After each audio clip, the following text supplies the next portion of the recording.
Happy 4th of July. Chief here for Chief Tells Tales. I just wanted to wish everybody a 4th of July, and I hope you are just as excited about this holiday as I am. I just wish that we would go to where we close just about everything down like Europeans do for their major holidays. I know in the past we used to, but yes, but we don't do that anymore. Today I just want to talk about exercises. Each of the company commanders, I think I had 3 of them while I was there, they all had to check the block and take us out to the field. And since we were a corps level asset, we only did corps level, and I think we did a couple divisional while I was there, or several divisional. Did so many exercises, especially when I was doing the G3 job, and even after the G3 job, we were still doing exercises like almost every quarter, or even more than 1 or 2 a quarter. I just want to highlight some of the things that happened.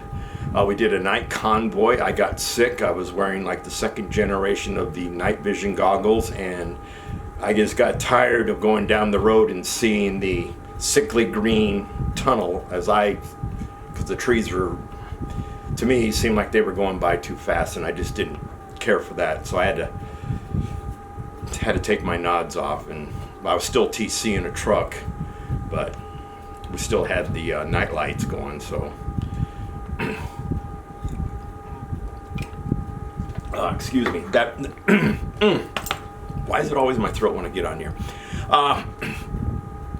That very same night we had borrowed a tractor trailer from one of the transport units, and the convoy commander led it down a dead end, and we're talking not too narrow of a dirt road, but still narrow enough that it took like about 45 minutes to help this kid back this truck out. Our company commander gave him an award because we, of course, everybody knows how to do everything, where am I? And nobody really ordered the private since it was his vehicle. He said, no, this is my responsibility, this is my vehicle. If anything happens to it, it's on me, which is true. So like I said, 45 minutes to back that out. Another exercise, we almost caused a fire. The company commander wanted to use some pyrotechnics and sent one up and went right back out into this field, and there was enough of us to put the fire out in time. People were running for water cans so we could make sure that the ground was a little soaked here and there. Company commander got upset because it was a dry season. Yeah, Fort Lewis had a dry season while I was there. Also, we did another night convoy, or we parked for the night, and we kind of made it a logger with our vehicles on the road, and then we put our camp on one side, and then the company commander had opposition forces, Op 4, assault us that night.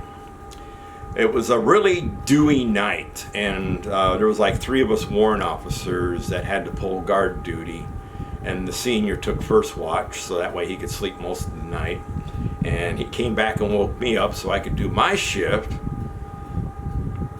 because I don't know why he did that instead of me waking up, but he came and got me, and he pointed out where we were at. Well, we all looked at where we were at, but of course in the middle of the night with real foggy ground, because we're talking almost a rainforest where we were stuck at out there in that field, and he said it was wet. Well, when he said wet, I thought he meant upper body. He meant wet because we were walking through ferns and everything else, and everything had moisture galore on it. So I took my wet weather parka. Should have took my pants along with me too, or wore those, because by the time I got to the guard post, my lower body was almost like I walked through a lake. That's how wet I was. And BDUs dry very quickly, even though it's just off of your body heat. Well, we were the far vehicle on the right side, so during my shift is when the opposition forces assaulted, and they came nowhere near me. So I didn't get to shoot my weapon. Not that I really wanted to and give myself away since I was out there by myself. I think the next guard position was almost 20 yards away. Oh well. We had fun. What else happened during our exercises? Not really a whole lot. I mean, it was just standard. We set up our tent, set up our equipment like we always did, tear it back down, And this is also one of the reasons that my nemesis didn't care for me or like me very much, because I knew how to set up systems. I knew how to set up systems, she really didn't, but she knew how to run systems better than I did, because she had some computer background from the way we talked or gathered about. So that's really it about exercises. One of our battalion commanders, he decided to take us on a battalion march one morning for PT. We were going to cut through the cemetery. We had to avoid the cemetery because on that very same day on Fort Lewis, 2 young lieutenants committed suicide. Could not believe it. So we had to walk around, and we had fun. He was a good battalion commander, the first one. The second one that I had, I didn't care much for. He had favorites, and no matter what his favorites did, he just backed them. And I'm kind of off track. Like I said, the other exercise where I supposedly overheard something so I could get brought up on sexual harassment charges, that one was at our building where we worked. Like I said, we set up a chow tent. We had to simulate the chow routine, and I got this throat today again. Only when I make videos. Maybe I'm allergic to videos. Who knows? I did when I became the unit movement officer, I got selected by one of the company commanders. There it goes again. Got selected by one of the company commanders. He said, I want to do a convoy during the day. So he says, you set it up. So I did. I coordinated everything, got everybody get their vehicles dispatched, fueled up, made sure they knew what the attire was for this convoy. And I was not the convoy commander per se, because the company commander has the final say. It's his company.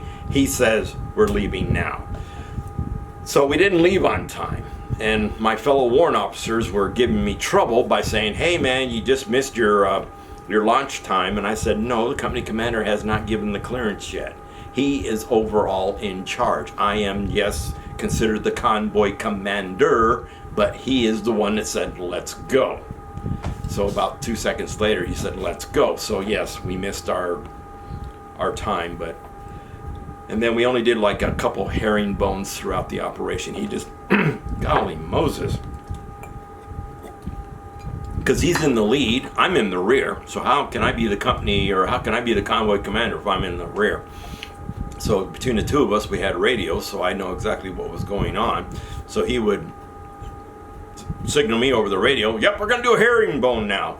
And that's where this first vehicle goes to the left, and second vehicle goes to the right all the way down the line. And that way you get off the road, and then you can cover your sector in case.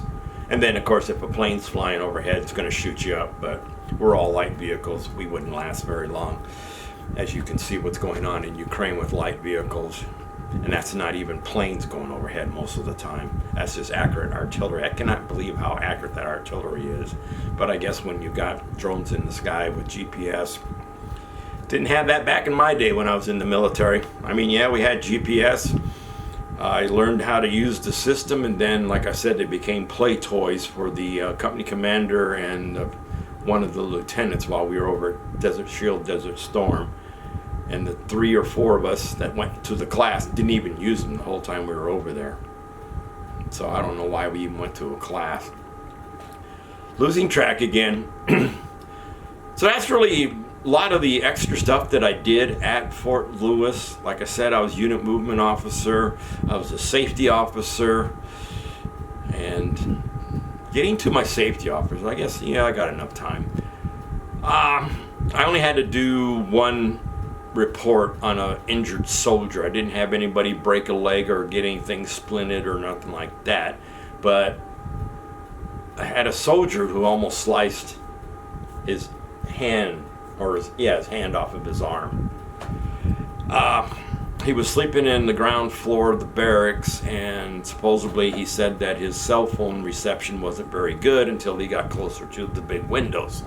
So he got a call in the middle of the night, and he busted his hand holding his phone through the window, and of course old style glass, probably not even a safety glass.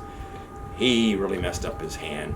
I got a call because I think he did it like on a Friday night or over the weekend, and I got when I reported on Monday morning, company commander says, "Oh, you got to do an accident report, safety officer." And I'm like, "For what?" And he told me. And they did not clean up the crime scene, so to speak. So the busted window was still there, and he had his back to the window. I guess he was trying to do this stuff with his body to the back of the wall.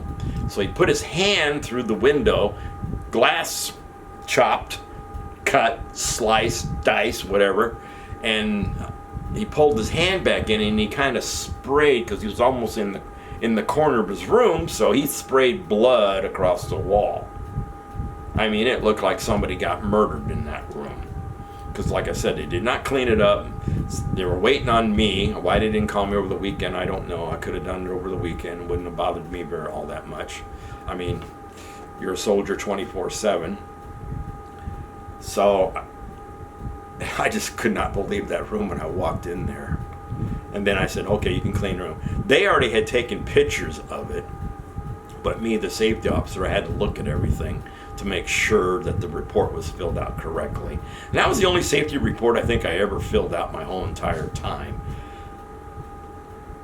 And like I said, this poor soldier, I mean, he showed me, but he was supposedly had most of his muscle control. He said he lost a couple degrees or percentage of his tendons being able to do everything. And I don't know why I was doing that. I guess just to demonstrate. Fort Lewis. Learned a lot. Like I said, my first duty station. And got promoted there to 2. I think I already talked about that with my father. And spent almost 4 years there, because I was there all of '98, all of 2000, all of 2001. Nope, 3 years. I can't add. It's one of those days. It's hot. It's a hot day in Texas today. My house feels like it's outside. The humidity is just so high, and I got the AC running. But so that kind of wraps up maybe just about everything at Fort Lewis. I'll rack my brain to make sure that I got everything covered, because it seems like every time I leave a post, it's like I have to go back to that post to talk about it. But Warrant Officer 1 reported in. CW2 will leave that, and like I said, I'm headed to South Korea for my 1-year tour. And everybody was amazed that I went as a warrant officer for my 1-year tour rather than as an enlisted.